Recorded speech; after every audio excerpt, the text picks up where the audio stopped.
നമുക്ക് കുട്ടനാട് ഷാപ്പുകളിൽ കിട്ടുന്ന പോത്തുവറ ഒന്ന് റെഡിയാക്കിയാലോ. ഇതേപോലെ തിളപ്പിച്ചെടുക്കണം കേട്ടോ. എന്നിട്ട് ഇങ്ങനെ സ്ലൈസായിട്ട് അരിഞ്ഞെടുക്കുക.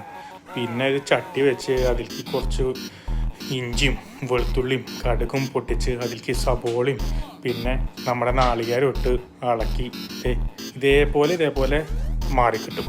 ഇങ്ങനെ ഈ കളറാവുമ്പോൾ അതിൻ്റെ ഉള്ളിലേക്ക് ഇച്ചിരി മഞ്ഞപ്പൊടി ഇട്ടൊന്ന് ഇളക്കി അതിൻ്റെ ഉള്ളിലേക്ക് ആ സ്ലൈസ് ചെയ്ത് വെച്ച ബീഫും ചേർത്ത് ഇച്ചിരി മുളക് പൊടിയും ഇച്ചിരി ഗരം മസാലയും ഇച്ചിരി ഏലക്കായ പൊടിയും പിന്നെ നമ്മുടെ ഫെനലിൻ്റെ പൊടിയും നല്ല കുത്തിയിടിച്ച കുരുമുളകും ചേർത്ത് അതിൻ്റെ ഉള്ളിൽ കുറച്ച് മല്ലിയിലും പിന്നെ ഇച്ചിരി സ്റ്റോക്കും ചേർത്ത് ഒന്ന് കാഴ്ചത്തിന് ഉപ്പും ചേർത്ത് കേട്ടോ.